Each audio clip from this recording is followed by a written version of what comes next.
श्री गणेश दत्त गुरुभ्यो नमः। अखंड मंडलाकारं व्याप्तं येन चराचरं तत्पदं दर्शितं येन तस्मै श्री गुरुवे नमः। परमपूज्य सद्गुरू श्री रामकृष्ण क्षीरसागर स्वामींना वंदन करून संघटित सत्संग मंडळांच्या या गुरुकार्यातील मोहिमेमधल्या 2174व्या भागाचं मी पठण करीत आहे। आज चैत्र कृष्ण षष्ठी बुधवार दिनांक 8 एप्रिल 2026। अमृत कलश पुष्प 9 या ग्रंथातील सृष्टी रचना या अध्यायाचे पठण सुरू आहे। परमपूज्य सद्गुरू आपल्या प्रासादिक वाणीतून या अध्यायात पुढे म्हणतात, सूर्यापासून पृथ्वी वेगळी होताना ध्वनी म्हणजे नाद निर्माण झाला। हा जो ध्वनी निर्माण झाला त्याचे जे तत्व आहे ते म्हणजे आकाश तत्व होय। आकाश तत्वापासून पुढे वायू निर्माण झाला। आकाश व वायू यांच्या संघर्षातून अग्नी निर्माण झाला। अग्नी म्हणजेच तेज। पुढे आकाश वायू अग्नी यापासून आप म्हणजे जल निर्माण झाले। नंतर आकाश वायू अग्नी व जलापासून पृथ्वी निर्माण झाली आणि हेच ते पंचतत्व। नंतर या पंचतत्वात भगवंताने प्राण फुंकले, त्यापासून जीवसृष्टी निर्माण झाली। ही जी जीवसृष्टी निर्माण झाली तिच्या कार्यकारण भावाचा सामान्य माणूस विचारच करू शकत नाही। त्यात प्रथम वनस्पती, इतर जीव व सर्वात शेवटी मानव हा क्रम आहे। प्राण्यांमध्ये सगळ्यात आधी जलचरांची म्हणजे माशाची उत्पत्ती झाली, म्हणूनच माशाला आदिपुरुष मानलं जातं। मग कुर्म, वराह, नृसिंह, वामन, परशुराम, श्रीराम, श्रीकृष्ण असे 8 अवतार झाले। नृसिंह अवतारात अर्ध शरीर सिंहाचं व अर्ध मानवाचं होतं। अशा प्रकारे हळूहळू जीव उत्क्रांत म्हणजे विकसित होत मग पूर्ण पुरुषोत्तम परमात्म्याचा म्हणजे भगवान श्रीकृष्णाचा अवतार झाला। मानव ही भगवंताची सर्वश्रेष्ठ कलाकृती आहे। शिवाय विकास हा नेहमी टप्प्याटप्प्यानेच होतो व मग तो पूर्णत्वाला जातो। अशी ज्ञानी ऋषीमुनींची उत्पत्ती झाली। ब्रह्मदेवाने आकाशवाणीद्वारे वेद उच्चारले, जे ज्ञानी ऋषीमुनींनी तीव्र स्मरणशक्तीमुळे जसेच्या तसे लिहून काढले। पुढे त्या वेदांचे व्यासमुनींनी 4 भाग केले व विस्तार केला। भगवंताच्या लीलेने तयार झालेल्या सृष्टीचे रहस्य भगवंताने स्वतःकडेच ठेवले आहे। त्यामुळेच जन्म व मृत्यू या दोन्हीही गोष्टी भगवंतांच्या स्वतःच्या इच्छेनेच होतात। जगात परमात्मा स्वतःच आत्मस्वरूपात असून जीवात्मा म्हणून वास करून आहे। भगवंत ही प्राणशक्ती आहे। या क्रियाशक्ती प्राणाला या जगातील वस्तू आणि सृष्टी निर्माण करण्याचे सामर्थ्य आहे असे वाटते, पण वास्तविक ते भगवंताचे सामर्थ्य आहे। निसर्गातील कोणत्याही निर्मितीवर मानव बंधने घालू शकत नाही। यावरून या सृष्टीचे निर्माते भगवंतच आहेत हे लक्षात येतं। सृष्टी रचनेच्या वेळी भगवंताने सर्व गोष्टींचा विचार केलेला आहे। भगवंतांना ज्या क्षणी सृष्टी निर्माण करायची इच्छा झाली आणि त्यांनी ती लगेच अंमलातही आणली, तो दिवस महाशिवरात्रीचा म्हणजेच माघ वद्य चतुर्दशीचा होता। शिव आणि शक्तीचे मिलन होऊन त्या दिवशी सृष्टीची उत्पत्ती झाली, म्हणून महाशिवरात्रीला विश्वाच्या उत्पत्तीचा दिवस मानला जातो। यामुळेच या रात्रीला फार महत्त्व आहे।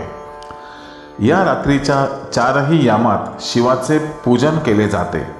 शिव हीच आद्य देवता आहे, ती त्रिगुणात्मक देवता आहे। शिव ही 25 तत्वांची देवता आहे। प्रथम प्रमुख तत्वे पंचमहाभूते म्हणजे पृथ्वी, आप, तेज, वायू आणि आकाश या पंचमहाभूतांच्या समूहाला विद्वान जाणते लोक निसर्ग मानतात।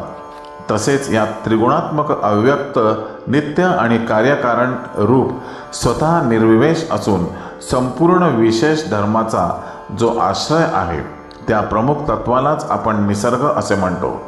इतर तत्वांमध्ये गंध, रूप, रस, स्पर्श आणि शब्द ह्या 5 तन्मात्रा म्हणजे सूक्ष्म पंचतत्व श्रोत्र त्वचा म्हणजेच त्वक, चक्षु, रसना व नासिका ही 5 कर्मेंद्रिये, वाणी म्हणजे वाक, पाणी, पाद, पायू व उपस्थ ही 5 ज्ञानेंद्रिये व मन, बुद्धी, चित्त आणि अहंकार म्हणजेच अंतःकरण चतुष्टय ही 4 मिळून 24 तत्वे होतात। याशिवाय काळ हे 25वे तत्व मानले जाते।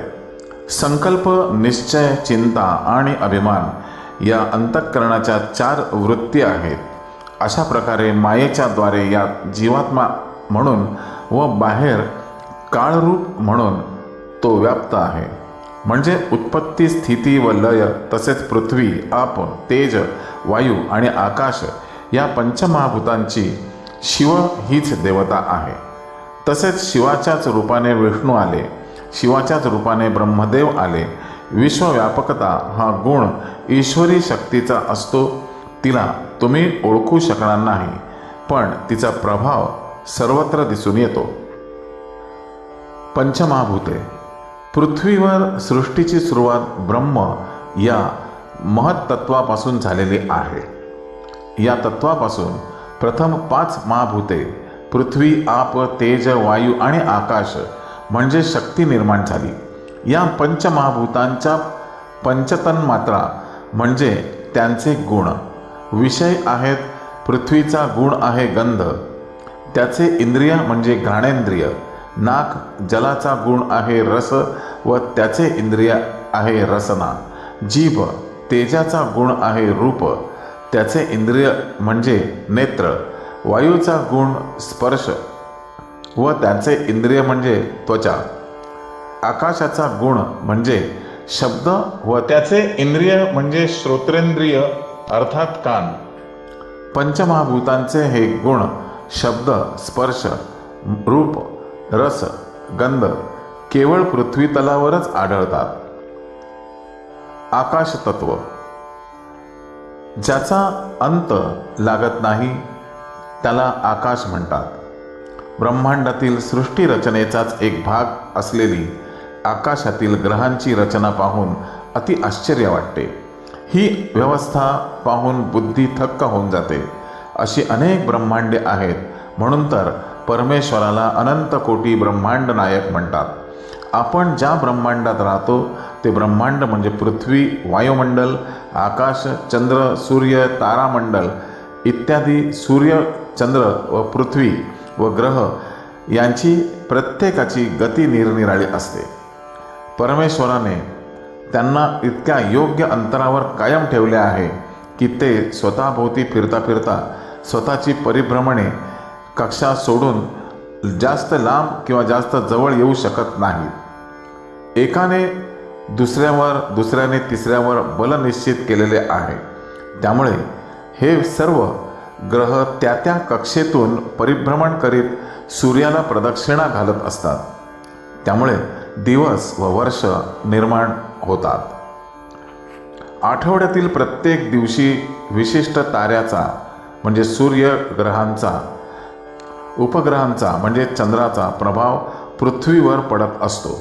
ग्रहांच्या प्रभावाप्रमाणे त्या दिवसाला वाराचे नाव दिलेले आहे। उदाहरणार्थ रविवार, सोमवार वगैरे।